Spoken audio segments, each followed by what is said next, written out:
siang pemirsa, saya Kiki Nasution kembali hadir menemani Anda dalam Sumut hari ini siang. Yang ini kami telah merangkum sejumlah informasi terkini di antaranya. Ratusan emak-emak di Medan deklarasi tolak RUU HIP. Kasus positif COVID-19 di Simalungun bertambah menjadi 56 orang. Polres Labuan Batu musnahkan barang bukti narkotika. Selain cuplikan berita tadi, kami juga akan menghadirkan beragam informasi lainnya. Pemirsa, kita jelang Sumut hari ini siang selengkapnya.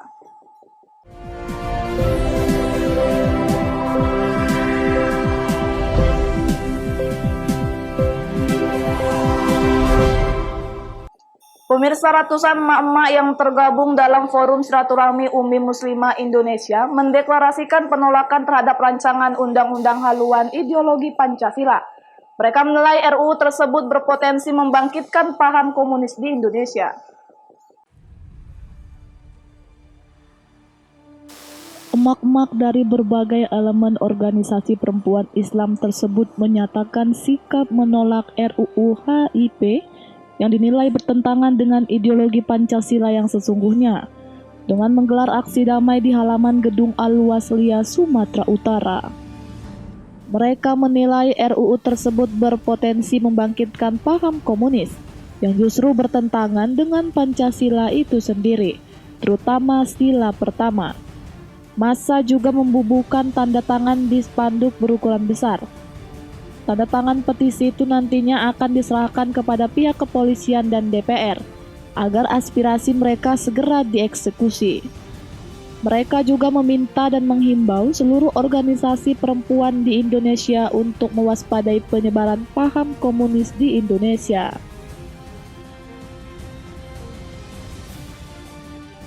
Hari ini kami bersama organisasi muslimah yang ada di Sumatera Utara melakukan deklarasi bersama untuk penolakan RUU HIP. Apa menurut para ibu di Sumatera Utara kenapa itu harus ditolak? Karena itu sudah tidak sepaham atau sudah tidak sesuai dengan ideologi negara. Pertama, kedua, menimbulkan keresahan yang luar biasa. Karena kita tahu negara kita sangat tidak menyukai adanya paham komunis di Indonesia. Karena kalau paham komunis berkembang di Indonesia, kita tahu apa yang akan terjadi. Itulah yang membuat secara otomatis seluruh umi-umi yang ada ini bersedia hadir. Massa mendesak pemerintah membatalkan pembahasan dan pengesahan RUU tersebut menjadi undang-undang. Jika permintaan tersebut tak dikabulkan, Fahmi Umi akan menjadi garda terdepan dalam menolak paham komunis di Indonesia. Daniel Pekuali melaporkan untuk Evarina TV. Pemirsa, kebakaran terjadi di lahan pertanian di bawah kaki Gunung Pusubuhit. Kobaran api nyaris mendekati pemukiman dan tempat usaha milik warga. Penyebab kebakaran karena kelalaian pemilik lahan membakar ilalang.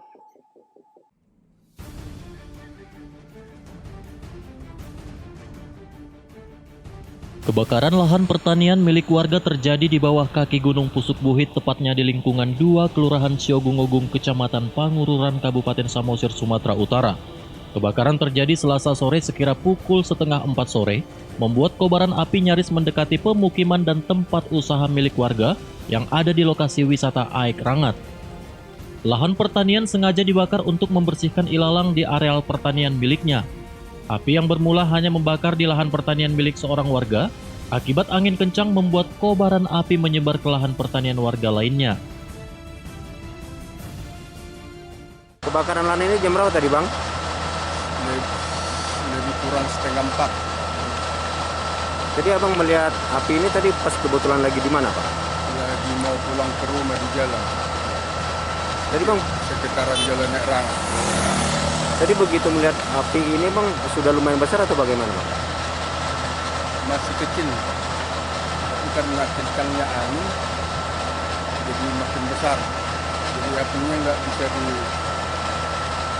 dipantau atau dimatikan. Makanya kita panggil pemadam kebakaran. Untuk menjinakkan api hanya diturunkan 1 unit mobil damkar milik pemerintah Kabupaten Samosir. Junjungan Marpaung melaporkan untuk Evarina TV. Pemirsa, peredaran narkoba di Sumatera Utara semakin mengkhawatirkan.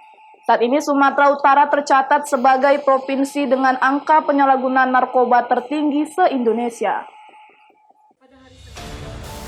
Deputi Pemberantasan Badan Narkotika Nasional Irjen Pol Arman Depari mengatakan, peredaran narkoba di Sumatera Utara semakin mengkhawatirkan.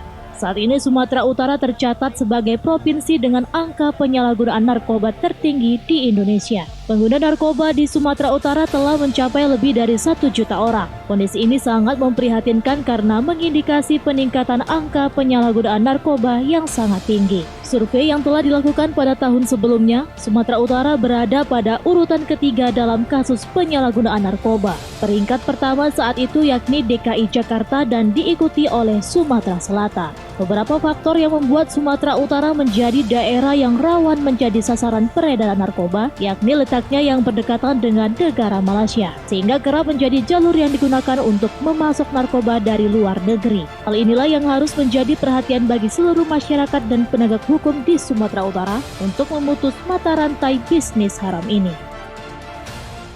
Sekarang ini menjadi peringkat 1.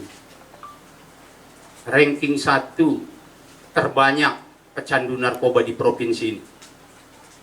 Lebih dari 1 juta orang. Mengalahkan DKI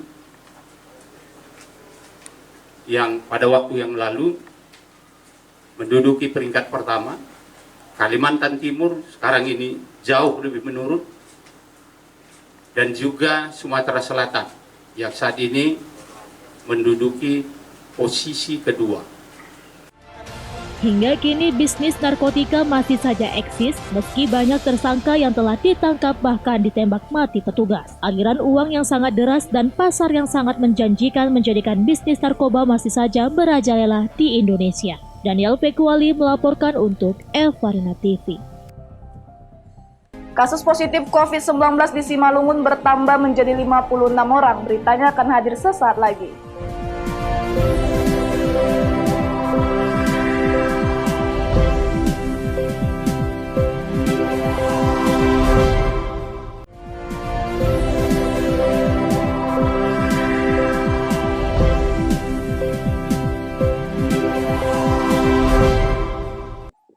Terima kasih masih bersama kami.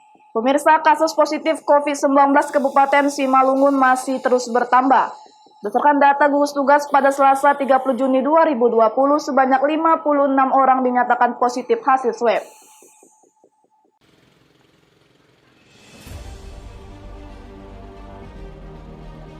Jumlah pasien positif COVID-19 hasil swab test di Kabupaten Simalungun masih terus bertambah. Berdasarkan data gugus tugas pada Selasa 30 Juni 2020, total ada sebanyak 56 orang dinyatakan positif hasil swab. Penambahan terjadi setelah 3 orang warga Nagori Tanjung Hataran, Kecamatan Bandar Huluan, kembali terkonfirmasi positif COVID-19 hasil swab. Selain itu, pasien sembuh masih tetap berjumlah 21 orang dan 2 pasien dinyatakan meninggal. Hingga saat ini keseluruhan pasien positif COVID-19 hasil swab masih menjalani perawatan di rumah sakit rujukan dan rumah sakit darurat, fasilitas khusus COVID-19 Simalungun di Batu 20. Sedangkan untuk wilayah penyebaran COVID-19 di Simalungun, dari 32 kecamatan yang terdata, ada 12 kecamatan tercatat warganya positif COVID-19, dan kasus terbanyak masih di Kecamatan Bandar Huluan. Update data COVID di Kabupaten Simalungun, pasien COVID dirawat sebanyak 56 orang, pasien COVID yang sembuh 21 orang, yang meninggal COVID 2 orang. Ini penambahan sebanyak 3 orang, keseluruhan penambahan itu berasal dari Kecamatan Bandar Huluan sebanyak 3 orang.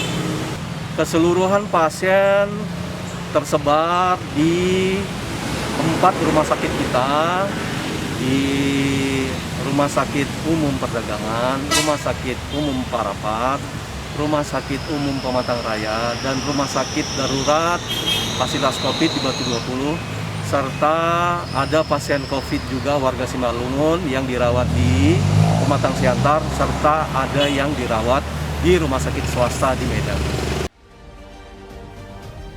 Untuk memutus penyebarannya, pemerintah Kabupaten Simalungun melalui gugus tugas dan tim medis masih terus melakukan tracking rapid test di setiap kecamatan yang rawan terjadi penambahan kasus COVID-19.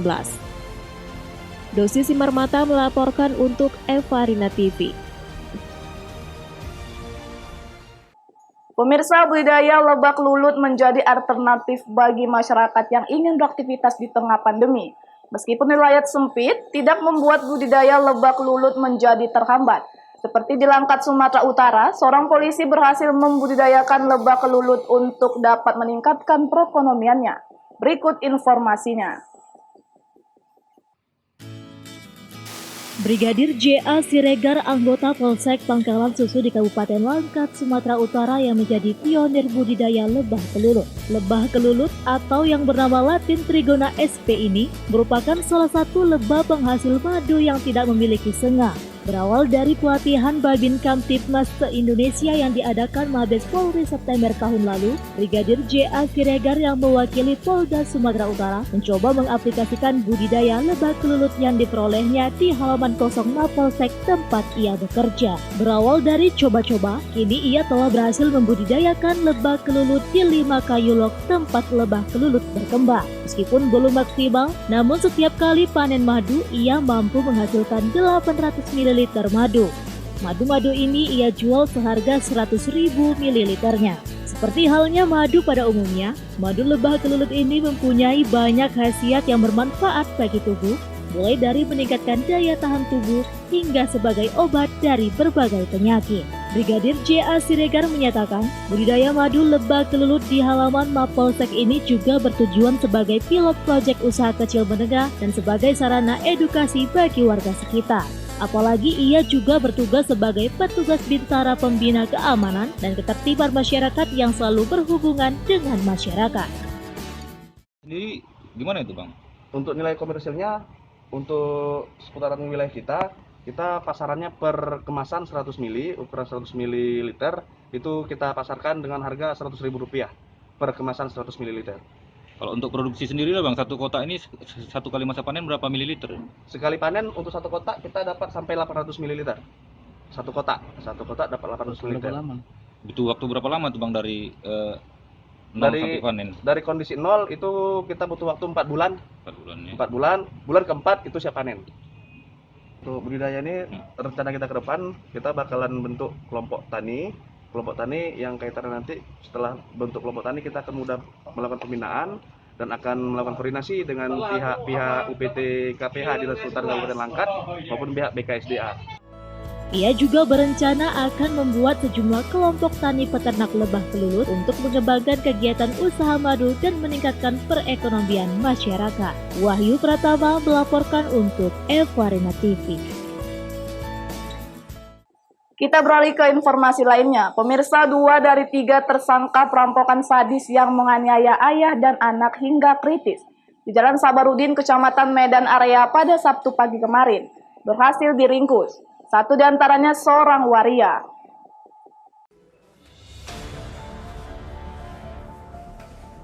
Tim anti bandit gabungan Satreskrim Polrestabes Medan bersama Kepolisian Sektor Medan Area berhasil meringkus 2 dari 3 tersangka perampokan sadis yang menganiaya korbannya hingga kritis. 1 tersangka merupakan seorang waria. Kedua tersangka dibekuk pada Minggu dini hari di 2 lokasi berbeda. Kedua tersangka masing-masing RW alias Midun, warga Jalan Ismailiyah Medan, serta Z alias Ica, warga Jalan Menteng 2 Medan. Tersangka Midun terpaksa dilumpuhkan dengan timah panas karena berupaya melawan petugas kepolisian. Sementara 1 tersangka lainnya berinisial RH kini masih dalam pengejaran petugas kepolisian. Diringkusnya kedua tersangka setelah petugas kepolisian melakukan penyelidikan dan mempelajari rekaman CCTV di lokasi kejadian.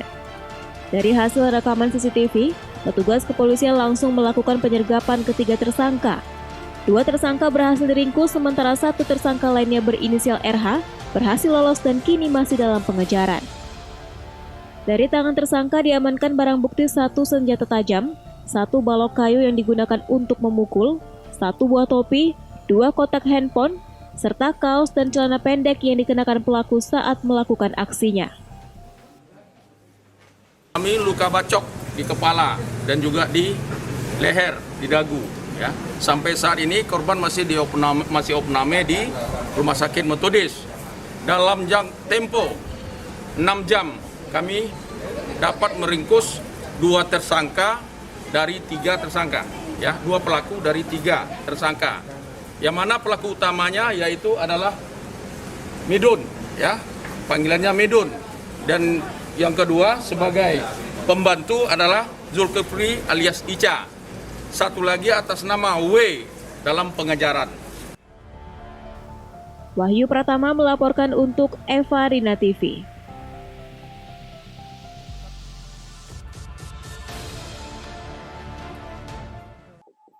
Pemirsa Sumut hari ini akan kembali dengan informasi menarik lainnya, tetaplah bersama kami.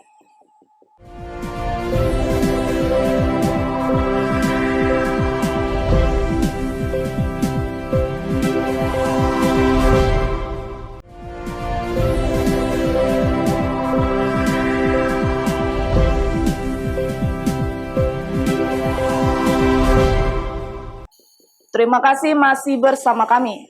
Polres Labuhan Batu musnahkan barang bukti tindak pidana narkotika golongan 1 berbagai jenis. Barang bukti tersebut merupakan hasil sitaan dari tangan 11 tersangka selama 4 bulan terakhir terhitung Februari hingga Juni 2020.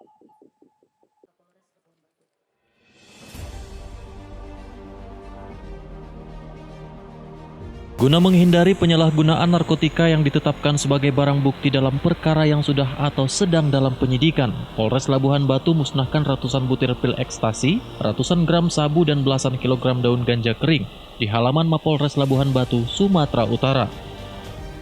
AKBP Agus Darojat selaku Kapolres Labuhan Batu menjelaskan, pihaknya berhasil mengungkap 9 kasus tindak pidana narkotika dengan 11 tersangka yang selama ini telah meresahkan masyarakat. Dengan pemusnahan ini membuktikan pihaknya masih memberikan perhatian khusus terhadap kasus narkotika.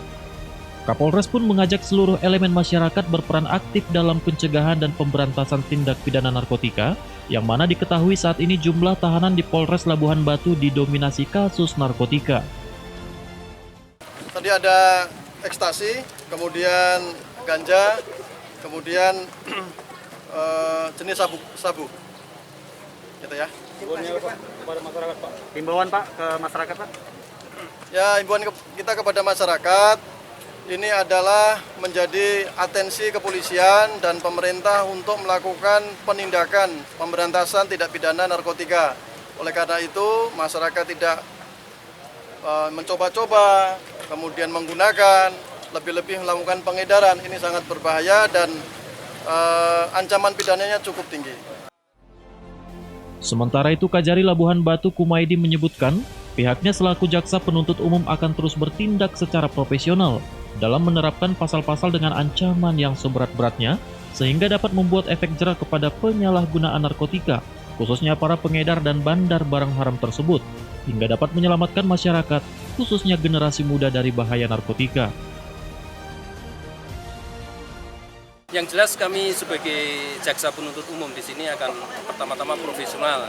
Yang kedua, bagaimana ada langkah-langkah penindakan supaya pengguna narkoba kita bisa menghindari dia dengan adanya hukuman ancaman yang berat tersebut yang tadi disampaikan oleh Pak Kapolres, maka mereka akan berpikir 10 kali untuk melakukan perbuatan penyalahgunaan narkoba. Berarti menerapkan pasal-pasal yang tadi itu, Pak, ya? Pasal-pasal secara profesional, artinya yang berat lah terhadap, terutama untuk pengedar. Itu harus kita hukuman yang berat, karena bagaimanapun mereka itulah pokok masalah di situ. Oke. Terima kasih, Pak. Dengan adanya tersebut, efek jera itu yang paling penting, efek jera supaya yang lain tidak akan melakukan perbuatan yang sama. Pemusnahan dilakukan dengan 2 cara, yang mana sabu dan pil ekstasi di blender, sedangkan untuk daun ganja Pemusnahannya dibakar setelah dilakukan pengecekan oleh tim Lab 4 Medan. Ucok Sitorus melaporkan untuk Evarina TV.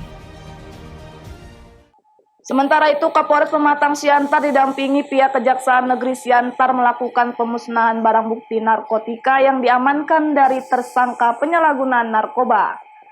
Kapolres mengatakan tidak ada toleransi dan akan menindak tegas pelaku penyalahgunaan narkotika.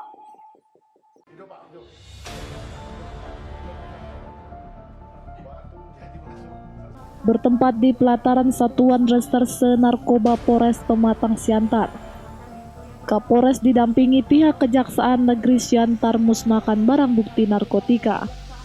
Adapun beberapa jenis narkotika yang dimusnahkan berupa 7 kg ganja, 475 gram sabu-sabu dan pil ekstasi sebanyak 50 butir. Pemusnahan dilakukan dengan menguji keaslian dan kandungan pada setiap barang bukti narkotika oleh tim kesehatan Polres Pematang Siantar. Barang bukti dimusnahkan dengan cara di blender dan dibakar. Kapolres Pematang Siantar, Ajun Komisaris Besar Polisi Budi Pardamaian Saragih mengatakan, tidak ada tempat bagi narkotika di kota Pematang Siantar, dan tidak ada toleransi serta akan menindak tegas pelaku penyalahgunaan narkotika. Jadi kegiatan ini kita laksanakan rutin sebenarnya apabila sudah ada barang bukti atas persetujuan dari kejaksaan kita lakukan pemusnahan barang bukti. Dan kebetulan hari ini kita lakukan kegiatan pemusnahan sekaligus kita rangkaikan dalam kegiatan hari ulang tahun Bayangkara ke-74 yang kita rayakan besok tanggal 1 Juli. Jadi kita harapkan dengan pemusnahan ini, pengungkapan ini, kita mengharapkan bagi yang mau coba-coba main-main dengan narkoba, kita akan tindak tegas. Ya.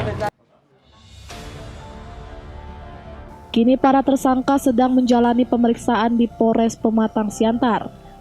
Dan untuk mempertanggungjawabkan perbuatannya, para tersangka akan dikenakan Undang-Undang Tindak Pidana Penyalahgunaan Narkotika. Pentanews Sembiring melaporkan untuk Evarina TV.